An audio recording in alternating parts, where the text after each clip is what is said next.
Thanks all for joining me in this latest video. This came at a request from most of you in the comments that seem to really like what does Silent Hill look like for Eddie, and we're going to dive in and see what it seems like for Angela as we go through the Silent Hill 2 remake into the location of Silent Hill. And for the purposes of the video, we're going to stick with the material in the game based on her dialogue, stories and clips and newspapers in the game itself. Anything outside the novelization, the previous version of this, the original version instead of the remake, is going to be out of scope for the discussion, at least for now. And knowing the subject matter that we're going to discuss, Angela's tale is quite sad, being a survivor of multiple situations that are pretty unspeakable. So if you or a friend of yours is watching and some of this is triggering, I apologize. And if you are experiencing these problems, please make sure to seek help immediately. But with that, let's get to the video. So first part of the game, James is on his way to Silent Hill. He runs into Angela in the graveyard outside.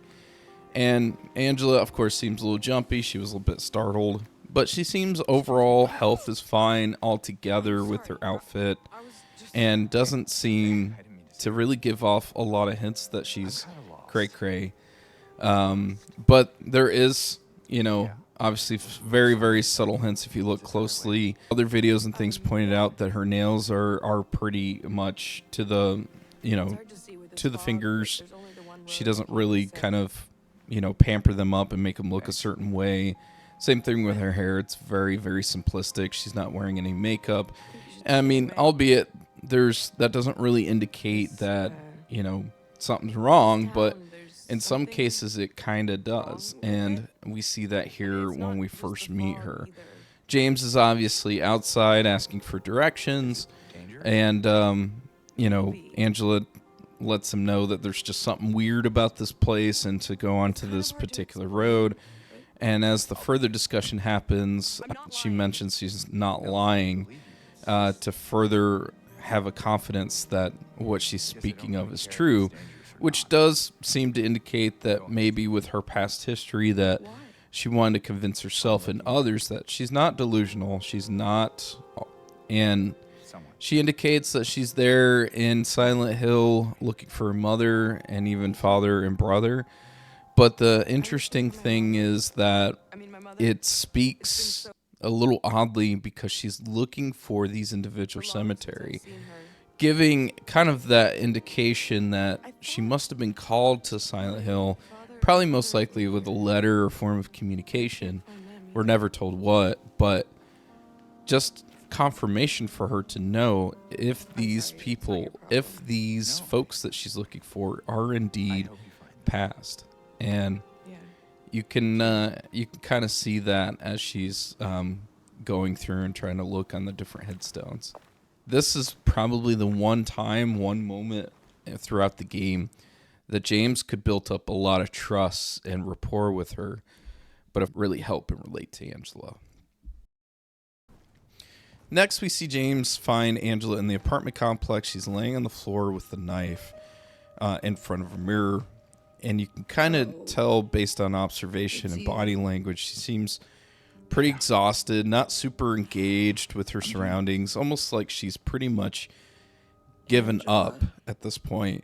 Most likely based on all the running and safety and security she's trying to provide herself, as she seems to be constantly in fear or afraid. She's kind of given up at that point. But there is a subtle hint in the dialogue, which is very interesting, that seems to indicate that Angela's mother lived in Silent Hill. When James deduces that with his inquisitive comment, surprising her, it makes her jump up and give her a little bit of hope that maybe they could further discuss her goal. And also a little bit of hesitation and some defensiveness, as it could indicate that maybe she's afraid because of the fact that this guy keeps running into her and talking to her and talking about something so personal to her. But all that seems to go away to logic as they further talk. And she even has further dismissiveness when James shows a picture of Mary to her as he's looking for her. This seems to kind of motivate her and push her a bit more to continue to find her goal of finding her mother. And with James kind of trying to be as nice as he is, trying to say that there's other ways out and you don't have to do it this way, and that he'll hold on to the knife for her, you know, she seems to have a new motivation to not have to worry about using that thing. However, as James gets closer in her personal space, she's very defensive and sticks towards James, already instantly regretting it, which really shows kind of her victim side of things when she was dealing with stuff.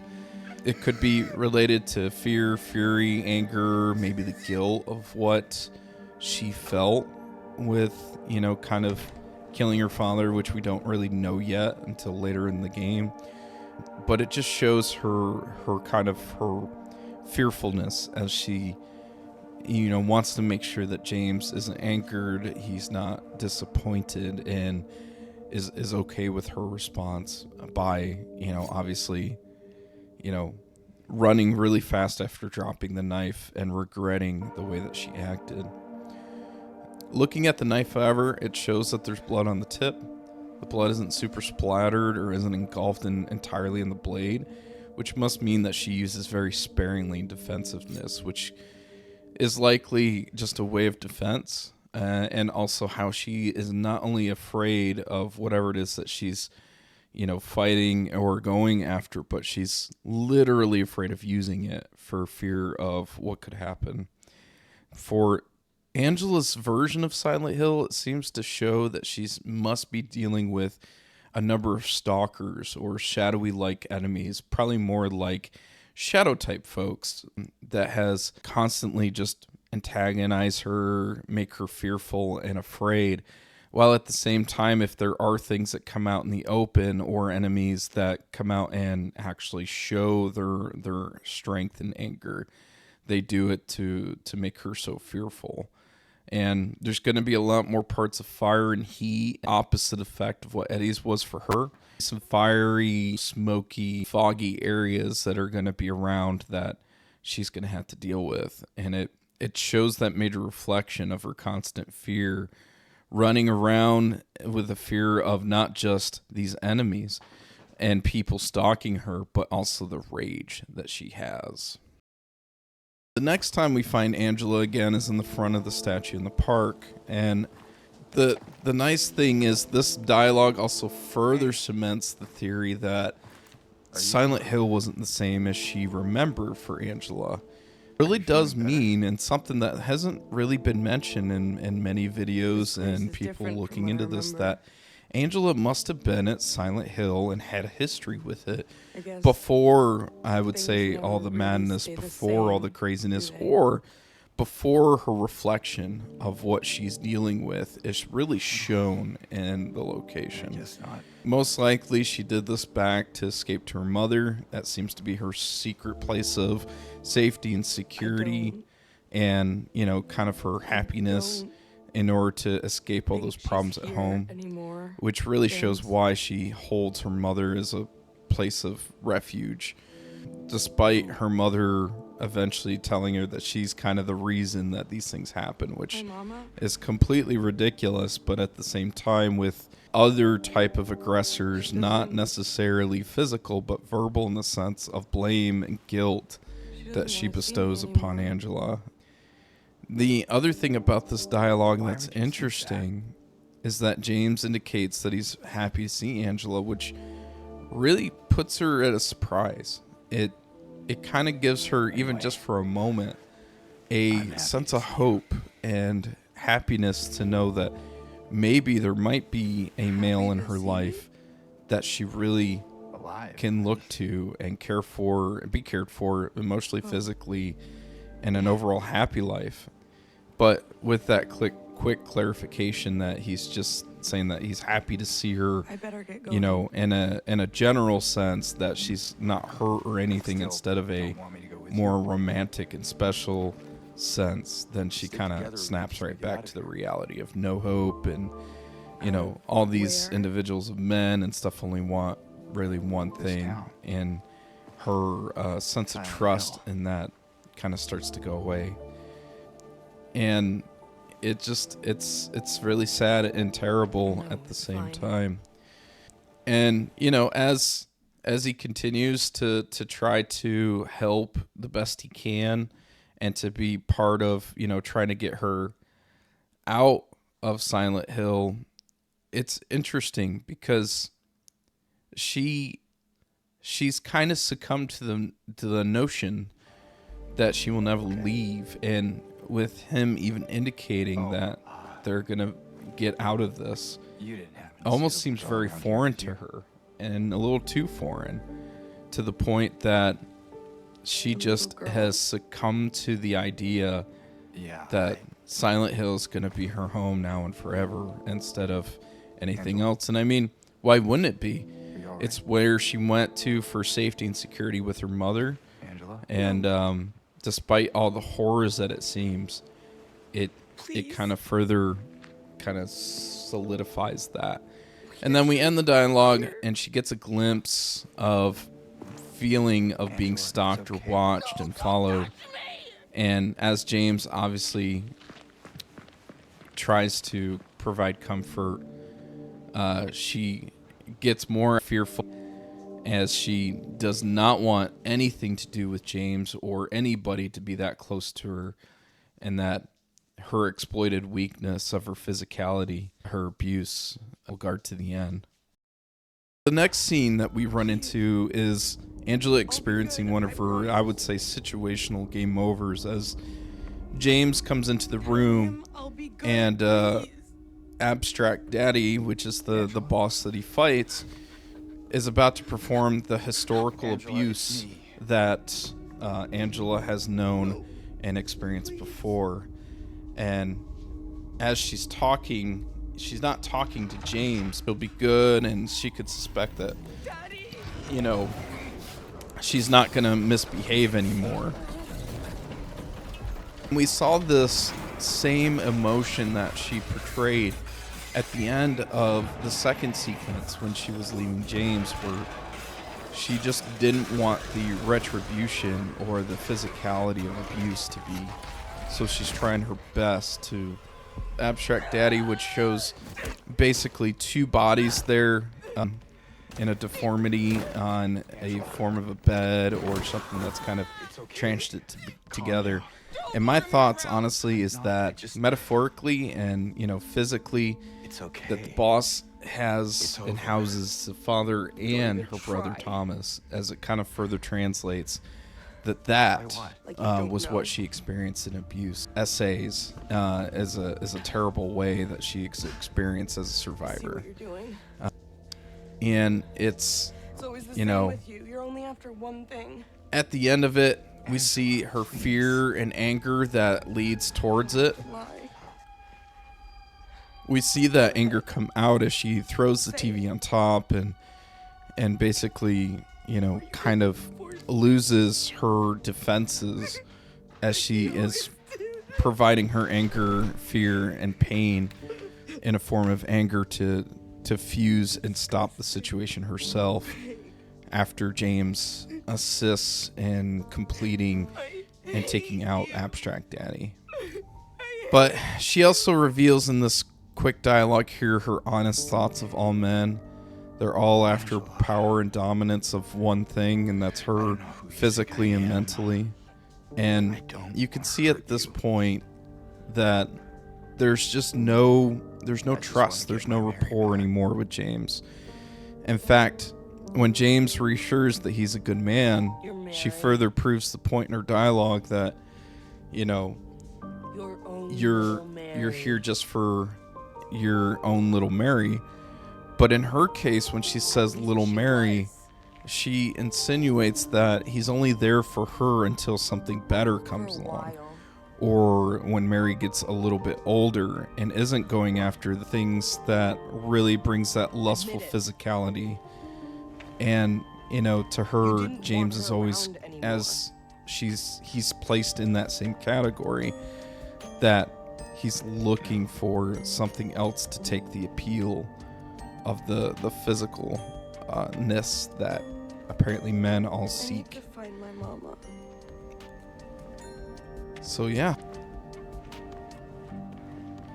Crazy enough, this statement, even though it was meant for her situation, James took that statement as a reflection of his own, because we know that the end of the game that James takes out Mary, and there's a debate of whether it's out of kindness to prevent any further harm for Mary, or if he really did feel like he didn't want her anymore, even though that's still up for interpretation. And the crazy part is, as you see Angela leaving slowly now, she's not running, she's not sprinting. Her version of Silent Hill, I believe at this point, is exhausted her beyond her limit. Heat, fire, pain, suffering, constantly being stalked by the shadows and constant fear. Abstract Daddy now gone. She still longs for that safety and security of her mother, still trying to find that objective that she mentions in every dialogue. Which ultimately leads us to the final scene, a fiery hallway.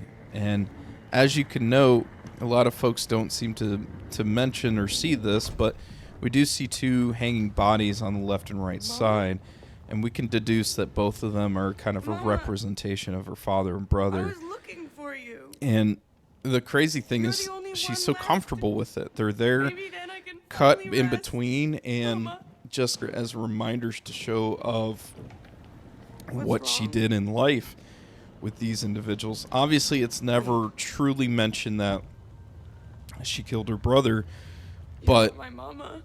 I assume that we can deduce this with showing the same result and reflection you. of what happened to her father and her brother in this particular hallway. And, you know, as James comes into the picture, she's totally lost all sense of logic and, you know, kind of her realistic views and thoughts, as she's completely delusional by her exhausted kind of end that she's in, mistaking him as her mother. And she gets ever so closer and even touching James more than ever so before, as she feels that safety and security, yet fleeting with that moment, then kind of realizing that it's James again, putting her back to that mental state of no return with fire and pain.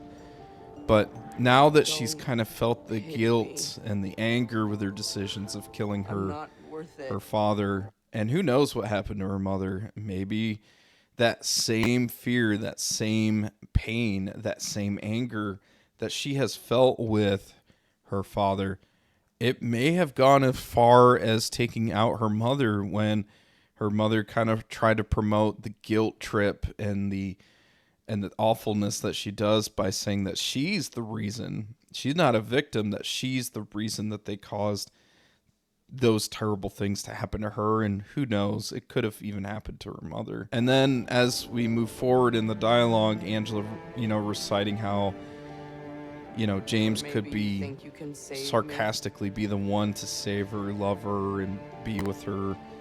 And, you know, despite that cynicism that she fears or that she portrays, you know, kind of partly in her voice that she secretly wants that to happen. And unfortunately, it doesn't. And she knows that. And so with that, you know, she then kind of hopes to be even fulfilled. And when it's not, James makes the mention of how hot and, you know, how there's fire everywhere, with her slight surprise as, you know, she says that it's always like this for me. And it's a bit maddening when you think about it, because that really shows that maybe she's not the only one in her own personal Silent Hill. And in her mind, this is her ultimate version of it. Fire, pain, suffering, and never goes away.